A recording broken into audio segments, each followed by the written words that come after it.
Over the last 12 months, Gilbert and I have been putting the Voyage Atlas, the largest front bag Vincita currently offers, to a proper long-term test. We've clocked over 1,500 kilometers with it. I took it through the changing weather of Europe along the Rhine, while Gilbert tested its durability in the heat of Mexico. Today, we're dissecting its features, sharing our real-world impressions, and seeing if it's the right touring bag for your Brompton. The Atlas feels like a direct evolution of the Vincita Birch. In fact, it seems Vincita actually listened to the wish list items we highlighted a few years ago when we reviewed the Birch. The most significant change is certainly the capacity. While the official specs only suggest a 2-liter increase from 25 to 27 liters, the actual difference is a lot more significant. For example, while we can store only 4 of these boxes in the Birch, the Atlas easily accommodates a 5th one with room to spare. We'd estimate it offers at least 25% more storage than the Birch. The flap closure was also redesigned to accommodate variable loads, including a longer front webbing strap and generous use of Velcro-style hook and loop fasteners. The positioning of the Velcro on the vertical strips works well to secure the top flap with lighter loads, but they become ineffective when the bag is truly stuffed, as on a long tour, which results in the awkward configuration shown here. The Atlas flap closure an interesting departure from a traditional roll top, but we weren't totally convinced by the mechanism when under a full load. This may need to be reconsidered in the next version. The large top opening makes it easy to access the contents. The middle zipper seems unnecessary. We think it could be removed without affecting the bag's functionality. Inside, the brightly colored lining makes it easy to spot small pieces of gear. The main compartment includes a padded zippered section for a 16-inch laptop, and the bag is supplied with a color-matching packing cube. Since we don't carry laptops on tour, we would gladly trade the packing cube for a removable laptop sleeve, thus saving us weight and increasing usable space. A zipper at the back of the bag enables partial access to the main compartment without going through the top of the bag. Note the carry handle straps may get in the way of the zipper if you try to access the contents while riding. The external pockets have been redesigned and enlarged.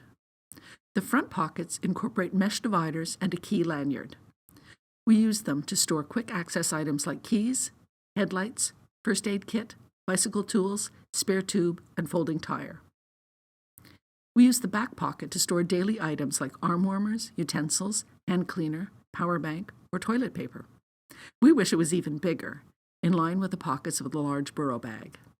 A small middle sleeve pocket, big enough for a power bank, and a water bottle holder complete the back of the bag. The side pockets with reflective strips are a new feature. They are large enough to accommodate rain cover, shoulder straps, or small items like sunscreen. Additional attach points include 2 small daisy chain webbing loops at the front and back, and quick-release buckle straps under the bag. However, there's little room to actually fit anything in the straps when the bag is on the bike. We would prefer lashing straps on top to be able to carry additional items while riding. The new anti-twist shoulder strap is an improvement over the old Birch version. But be careful, if you don't tuck the strap in correctly, it can rub on the front wheel while riding. This happened to us more than once. The frame's plastic handle and the 2 carry handle straps offer alternative ways to transport the bag. When fully loaded, the straps don't quite reach each other to Velcro shut, so we used a carabiner to keep them together. We noticed the mounting bracket cover flap on the Birch is missing on the Atlas. We missed that feature during lengthy walks and airport transits. When it comes to weight, the Atlas comes in at 1.7 kilograms, compared with the lighter 1.5 kilogram Birch. The Atlas comes with a rain cover, but a full bag means the cover doesn't reach the bottom and leaves the lower section exposed. Gilbert still dreams of a 100% waterproof bag that doesn't need a cover, but in the dry climate of the Yucatan, it wasn't an issue. At a similar price to the Birch, the 2 bags fill different needs.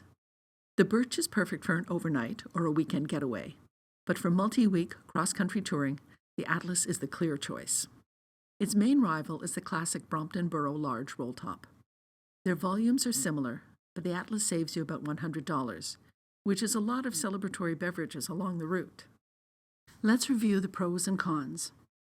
Pros. Great value, able to accommodate extra loads when required, practical front pockets, quick access rear zipper, overall improvement over the Vincita Birch. Cons. The closure mechanism ineffective when fully loaded. Carry handle too small when fully loaded. Rain cover needs to accommodate all loads. Missing rear flap cover, and we would prefer a removable laptop sleeve. We really enjoyed the versatility of the Atlas bag. It's great to see Vincita evolving their designs based on touring needs. The Atlas offers a viable and less expensive alternative to the classic Burrow large roll top. It can also be used as one part of a more complex Vincita packing setup for those who need more capacity, like our friend Aurélie from La Petite Réinventerie YouTube channel, who used it for several months of bike camping in Asia. Thanks for watching. We're Pam and Gilbert of Two Bikes for Adventure. We'll see you on the road.